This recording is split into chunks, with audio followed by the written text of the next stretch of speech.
The year was 1892. The small town of Millbrook sat nestled among rolling hills and dense forests, a place where everyone knew one another by name. It was a time of gas lamps and horse-drawn carriages, of Sunday socials and children playing freely in the streets without fear. A time when neighbors looked after neighbors, and the community gathered to celebrate even the smallest occasions. On a beautiful spring day in May of 1892, 5 children from prominent Millbrook families prepared for what should have been an ordinary Saturday picnic. The Harrington twins, Elizabeth and James, both 12 years old with matching auburn hair and freckles that danced across their noses when they smiled. 10-year-old Theodore Wilson, the mayor's son, a serious boy with wire-rimmed spectacles who carried a journal everywhere he went. Margaret Collins, 11, whose father owned the town's only bank, a girl known for her quick wit and quicker feet. And finally, young Samuel Green, only 8 years old, the son of the town doctor, with curious eyes that seemed to take in everything around him. The picnic was to take place at Willow Creek, a popular spot about a mile outside of town where the water ran clear and the shade of ancient willows provided respite from the spring sun. The children's mothers had packed wicker baskets with cold chicken, freshly baked bread, jars of strawberry preserves, and lemonade in glass bottles. Mrs. Harrington had even baked a special sponge cake with fresh cream for the occasion. The day started like any other. The children gathered at the town square at 10 o'clock in the morning, their excitement palpable as they waited for Mr. Collins, Margaret's father, who had volunteered to escort them to the picnic site. Mr. Collins was a stern but kind man who believed children should have some freedom, but always under the watchful eye of a responsible adult. "Now, children," Mr. Collins said as they began their walk down the dirt road leading out of town, "remember to stay together at all times. We'll return before sunset." Mrs. Wilson, Theodore's mother, waved from the steps of the general store. "Take care of my boy, Henry," she called to Mr. Collins. "As if he were my own, Martha, Mr. and—" Collins replied with a tip of his hat. The group made their way along the well-traveled path to Willow Creek, the children skipping ahead and then falling back, collecting wildflowers and interesting stones along the way. Theodore diligently noted every bird they spotted in his journal, while Elizabeth and James played a game of tag that had them weaving between the trees that lined the path. They arrived at the creek just before noon. The spot was indeed perfect for a picnic, a clearing near the water's edge, surrounded by tall willows whose branches dipped low enough to create natural canopies. The water babbled gently over smooth stones, and butterflies flitted between wildflowers that dotted the grassy banks. Mr. Collins helped the children spread a large checkered blanket on the ground. "Now, who's hungry?" he asked, and was met with a chorus of eager responses. They ate their lunch while Mr. Collins told stories of his own childhood adventures. After they had finished their meal, he suggested they take a photograph to commemorate the day. Photography was still something of a novelty in small towns like Millbrook, but Mr. Collins had recently purchased a Kodak box camera and was eager to use it. "Stand together now," he instructed, arranging the children in a row near the largest willow tree. "Samuel, stop fidgeting. Margaret, straighten your dress. That's it. Now, everyone say, 'Sunshine. Sunshine.'" The children chorused as the camera clicked. "Perfect," Mr. Collins said, carefully placing the camera back in its leather case. "That will be a wonderful memento." After lunch, Mr. Collins allowed the children to play while he read his newspaper. Elizabeth and Margaret waded in the shallow part of the creek, their skirts carefully tucked into their bloomers. James and Samuel built a small dam of stones and sticks, while Theodore continued his nature observations, sketching a particularly interesting beetle he had found. As the afternoon wore on, Mr. Collins dozed off against the trunk of a willow tree, his newspaper across his lap. The children, seeing their chaperone asleep, took the opportunity to explore a little further than they had been allowed. "Let's go see what's over that hill," James suggested, pointing to a small rise about 100 yards away. "I don't know," Theodore said hesitantly. "Mr. Collins said to stay close." "We won't go far," Elizabeth assured him. "We'll be back before he even wakes up." Eventually, all 5 children agreed to the small adventure and set off toward the hill, promising each other they would return quickly.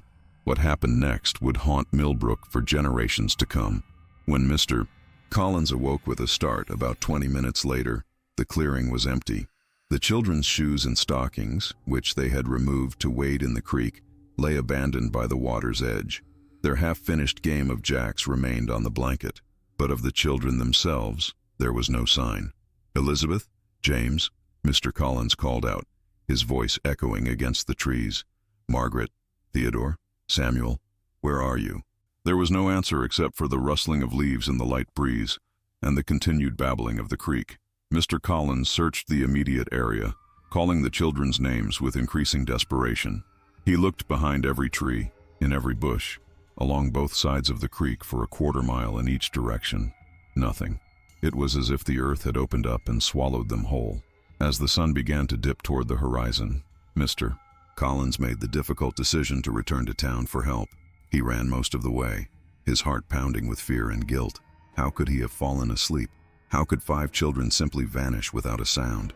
The news spread through Millbrook like wildfire. Within an hour, nearly every able-bodied man in town had gathered, armed with lanterns, ropes, and walking sticks. They formed search parties and set out for Willow Creek, led by Sheriff Thomas Wells, a Civil War veteran with a reputation for level-headedness in a crisis. "We'll find them," Sheriff Wells assured the distraught parents who had gathered in the town square. "Children wander off. They lose track of time, but they can't have gone far." But as darkness fell and the search parties returned one by one with no news, the sheriff's confidence began to waver. This was not a case of children losing track of time. Something was terribly wrong. The search continued through the night and into the next day. Men on horseback covered the roads and paths for miles around. Others searched every cave, hollow, and abandoned structure in the vicinity. The creek was dragged, though no one wanted to consider what they might find there. By the 3rd day, the search had expanded to neighboring towns. Telegrams were sent to relatives asking if the children might have somehow made their way to them. Posters with descriptions of the 5 missing children were printed and distributed throughout the county. But as days turned into weeks, hope began to fade. The children's bedrooms remained untouched, preserved like shrines by parents who couldn't bear to give up hope. Theories abounded. They had been taken by gypsies. They had run away to join a traveling circus. They had been swept away by a flash flood that no one had witnessed. Each theory seemed more implausible than the last, yet people clung to them because the alternative was too terrible to contemplate. The tragedy changed Millbrook forever.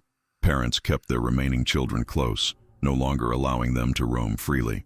The carefree atmosphere that had characterized the town was replaced by a palpable sense of grief and suspicion. Strangers passing through were viewed with distrust.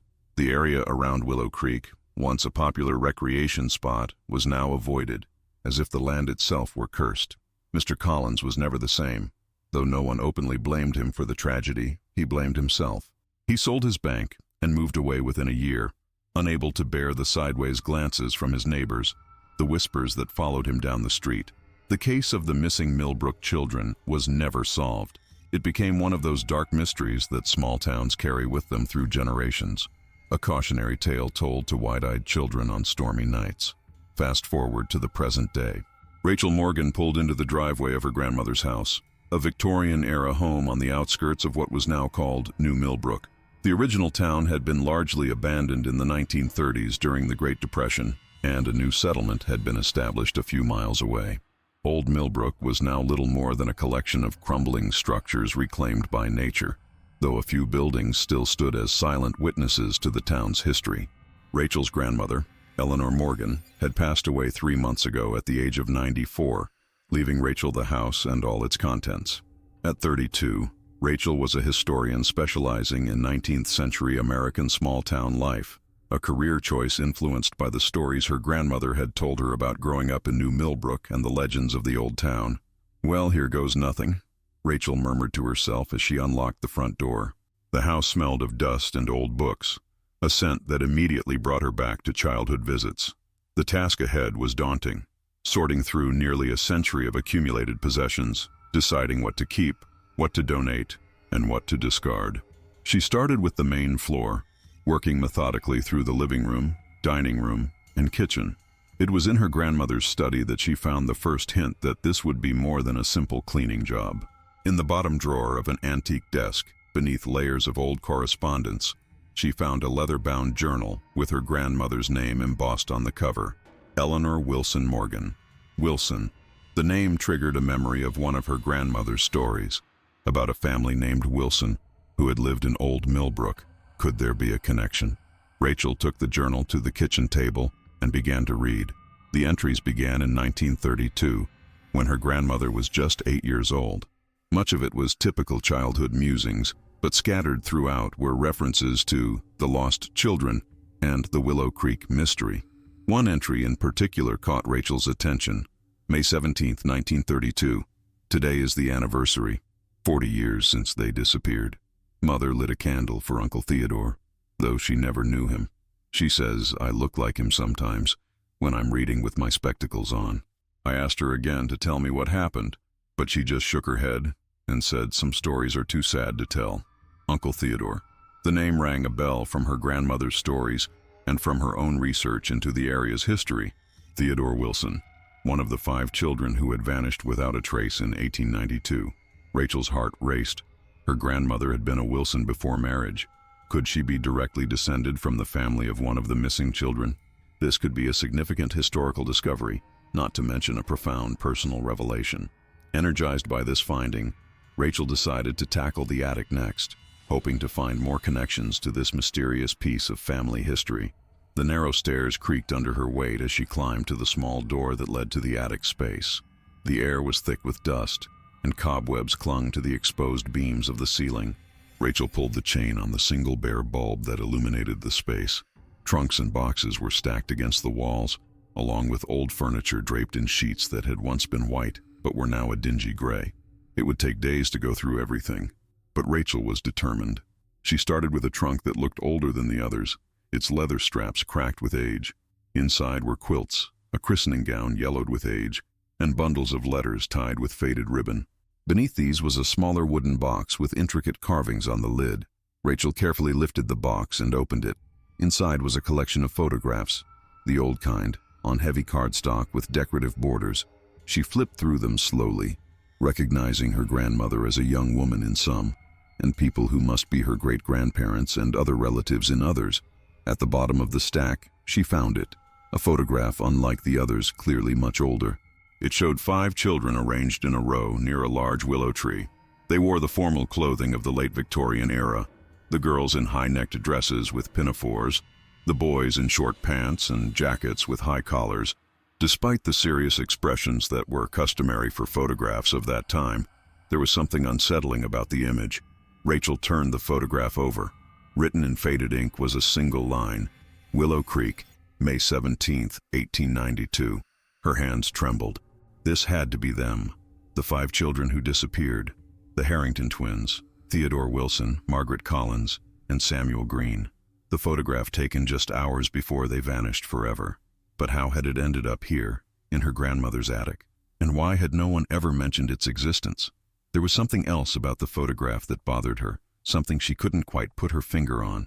She studied it more closely, looking at each child's face in turn.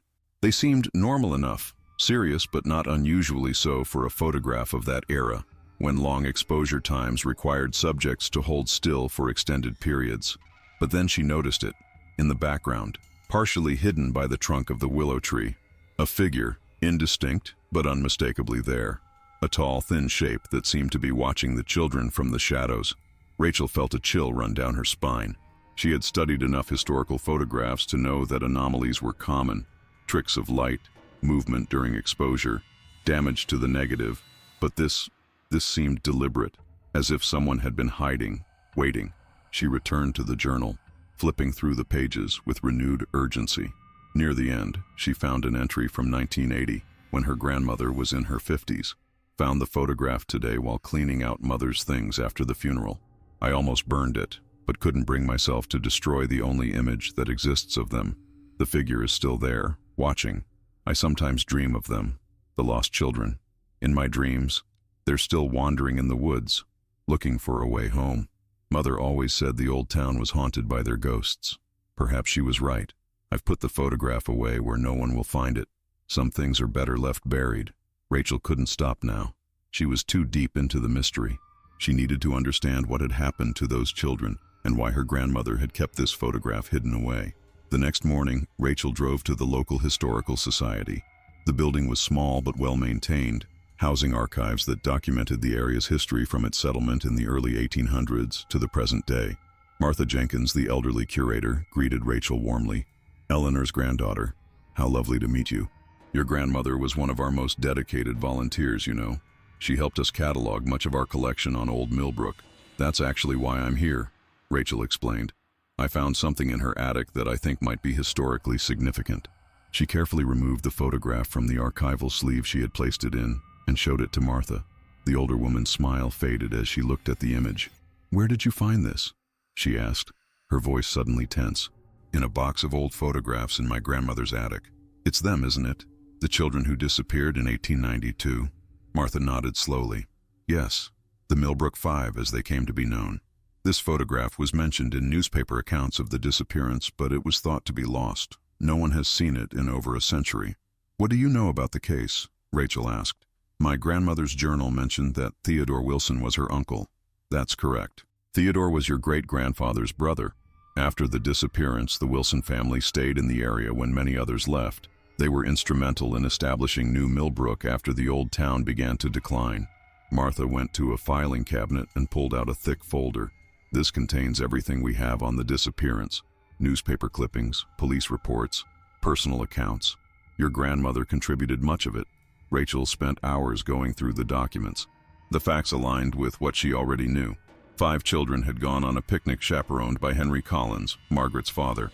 While Mr. Collins dozed, the children wandered off and were never seen again. The search had been extensive but fruitless. What the official accounts didn't mention was the figure in the photograph. Had no one else noticed it? Or had they, like her grandmother, chosen to ignore it? One document caught her attention. A statement from a local man named William Porter, dated 2 weeks after the disappearance. "I seen something in them woods the day before those children went missing. A tall man, thin as a rail, wearing a long black coat despite the warm weather. He was standing at the edge of the trees, just watching the town. I didn't think nothing of it at the time. Figured he was just passing through. But now I can't help wondering if he had something to do with what happened. There was something not right about him. Something in his eyes that made my blood run cold." The description matched the indistinct figure in the photograph. Rachel felt that same chill again. Could this unknown man have been responsible for the children's disappearance? But if so, how had no one seen him approach the picnic site? And how could 5 children be taken without a struggle, without a sound loud enough to wake Mr. Collins? "Martha," Rachel said, "has anyone ever tried to excavate the area around Willow Creek to look for remains?" Martha shook her head. "The creek flooded badly in 1897, changing its course. The original picnic site is now under several feet of silt and water. There were talks of draining that section about 50 years ago, but the plan was abandoned. Some felt it was better to let the children rest wherever they might be. But Rachel wasn't satisfied. She needed to see the place for herself. The next day, armed with old maps from the Historical Society and her grandmother's journal, Rachel set out for what remained of Old Millbrook. Most of the original buildings had long since collapsed or been reclaimed by the forest, but a few stone foundations remained, silent testimony to the town that had once thrived there. Using the maps, Rachel was able to locate the approximate path that would have led from the town to Willow Creek.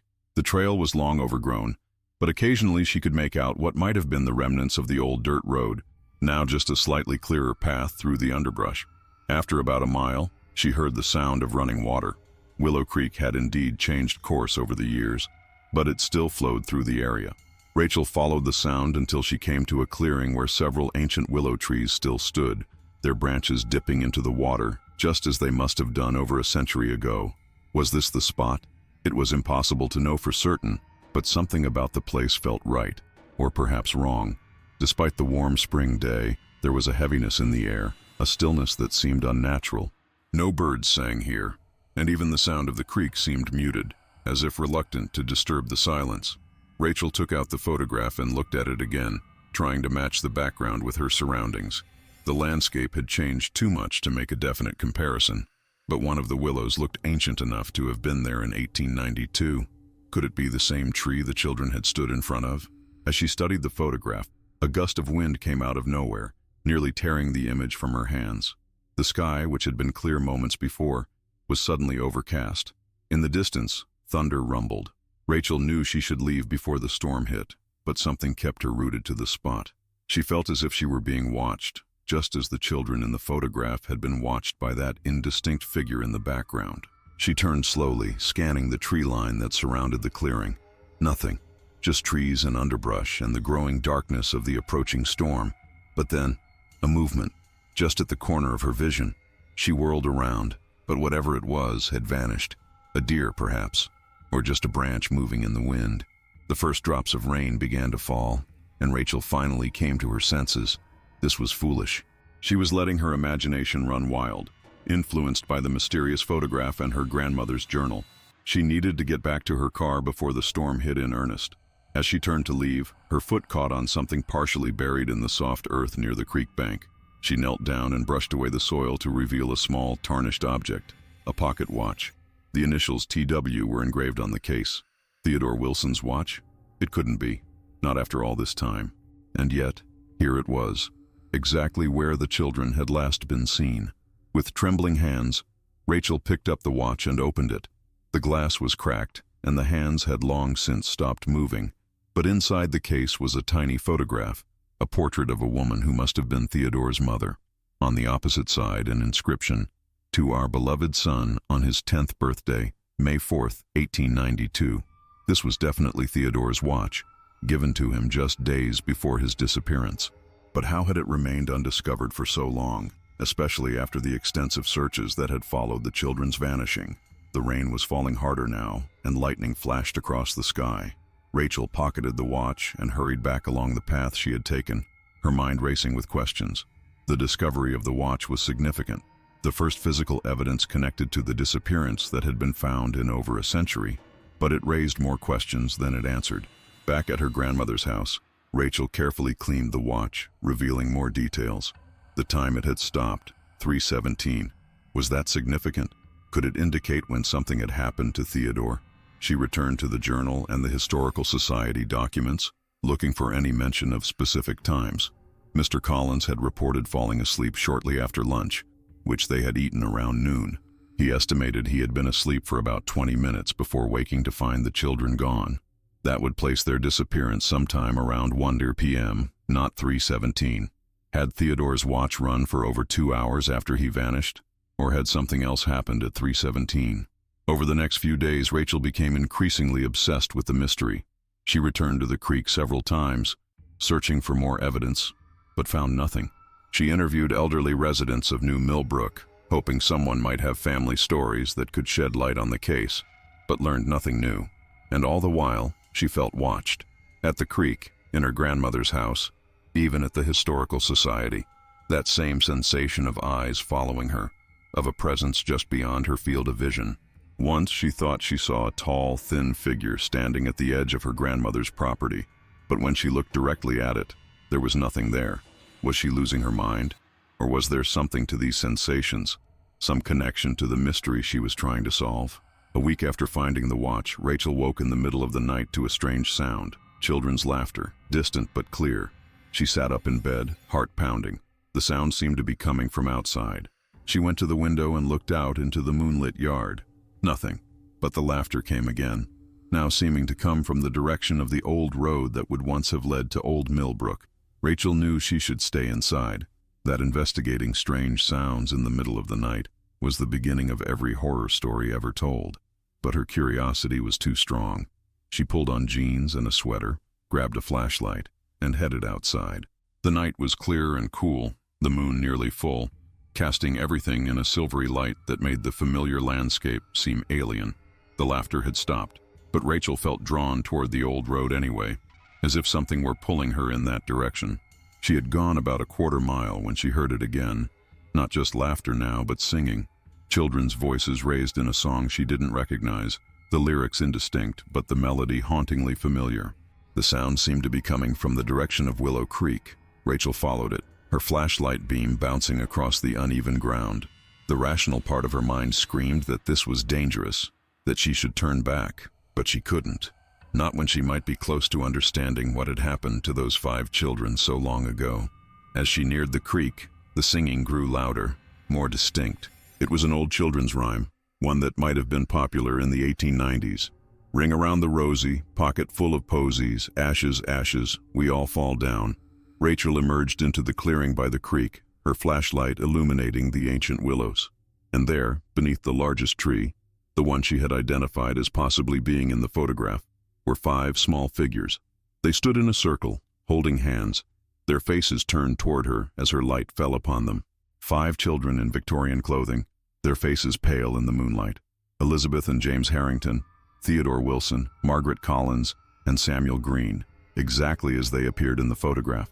Rachel's flashlight flickered and went out, plunging the clearing into darkness except for the moonlight filtering through the willow branches. When her eyes adjusted, the children were gone. But someone else was there, a tall, thin figure standing at the edge of the trees.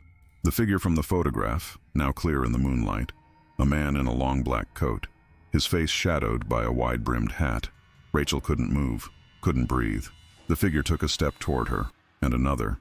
She could see his face now, gaunt, with deep-set eyes that seemed to burn with an inner light, not human eyes. "They've been waiting for you, Rachel Wilson Morgan," the figure said, its voice like dry leaves rustling. "The last of the bloodline. The circle must be completed." Behind the figure, the children appeared again, their expressions solemn, their eyes fixed on Rachel. "What do you want from me?" Rachel managed to ask, her voice barely a whisper. "The same thing I wanted from them," the figure replied. "Company. Eternity can be so lonely." The children began to sing again, softly at first, then louder. "Ring around the rosy, pocket full of posies, ashes, ashes, we all fall down." The figure extended a hand toward Rachel, its fingers impossibly long and thin. "Come, join the circle. They've been waiting so long for the family to be complete again." Rachel took a step backward, then another. This couldn't be real. It had to be a hallucination, a dream, anything but reality. "No," she said, finding her voice at last. "You're not real. None of this is real." The figure's eyes flashed with anger. "I am as real as the earth beneath your feet, as the air you breathe. I have waited over a century for this moment. The bloodline ends with you, Rachel. There will be no more Wilsons to remember, to search, to disturb what should remain buried." The children had formed a circle around Rachel now, their cold hands reaching for hers. Theodore stepped forward, his face a mirror of the photographs Rachel had seen of her grandfather as a boy. "Join us, niece," he said, his voice thin and reedy, like a recording played on ancient equipment. "It's not so bad once you get used to it. We've been waiting for so long."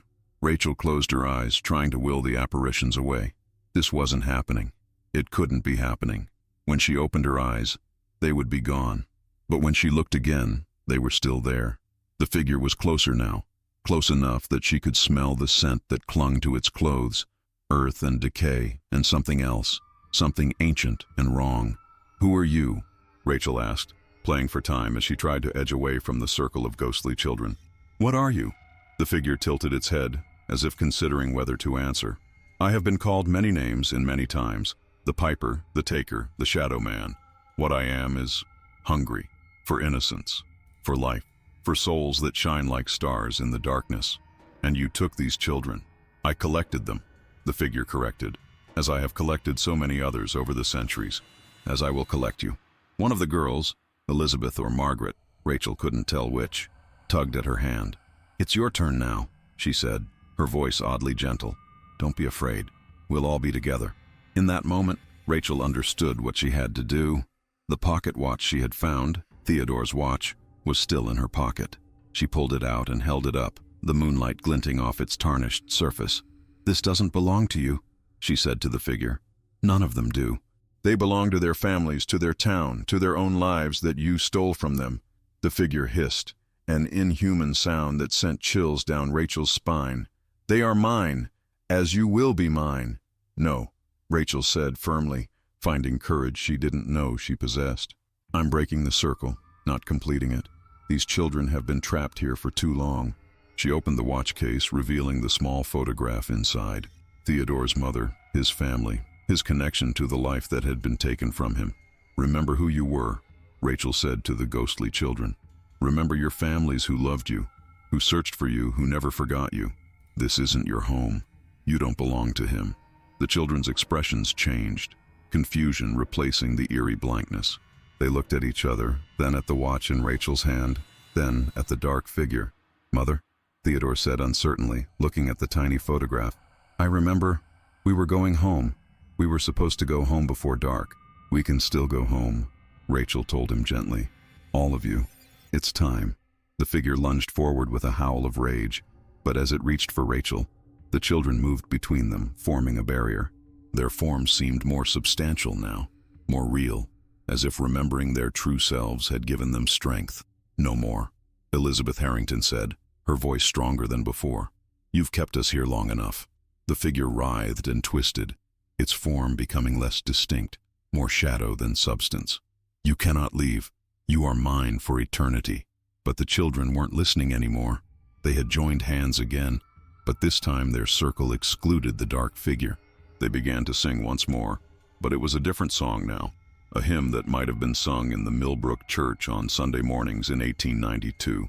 As they sang, their forms began to fade, becoming transparent, then translucent, then just faint outlines against the moonlight.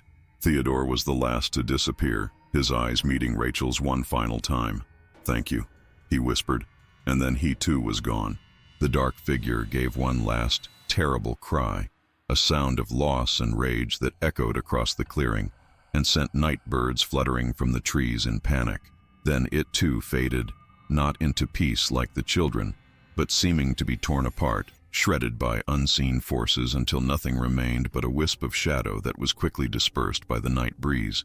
And then Rachel was alone by Willow Creek, the only sounds the gentle babbling of water over stones and the distant hooting of an owl. The watch in her hand seemed warmer somehow, the hand still frozen at 3:17, but the weight of it different, lighter. In the days that followed, Rachel tried to make sense of what had happened that night. Had it been real, or a vivid hallucination brought on by her obsession with the century-old mystery? There was no way to know for certain, but there were changes in the atmosphere around Old Millbrook. The heaviness, the sense of watching eyes, was gone. The birds sang at Willow Creek now, and wildflowers bloomed where before the ground had been strangely barren. Rachel donated Theodore's watch to the Historical Society, along with the photograph and her grandmother's journal. She helped Martha create a special exhibit about the Millbrook Five, ensuring their story would be remembered not just as a mystery or a tragedy, but as a reminder of 5 young lives filled with promise and joy before they were cut short. As for the dark figure, the piper, the taker, the shadow man, Rachel never saw or sensed it again. Whether it had truly been destroyed or had simply moved on to other hunting grounds, she didn't know. She preferred to believe the former. 1 year later, on May 17th, the anniversary of the disappearance, Rachel returned to Willow Creek with 5 white roses, one for each of the lost children. As she laid them at the base of the ancient willow tree, she thought she heard, very faintly, the sound of children's laughter, not eerie or haunting now, but joyful, free. The sound of children finally at peace, and in an attic in New Millbrook, in a house that no longer belonged to the Morgan family. A small wooden box with intricate carvings on the lid sat on a dusty shelf. Inside was a collection of photographs, but the one that had once been at the bottom of the stack, the one showing 5 children arranged in a row near a large willow tree, was different now. The children's expressions, once serious and somber, now showed slight smiles, and the indistinct figure that had lurked in the background, hidden by the trunk of the willow tree, was gone, as if it had never been there at all.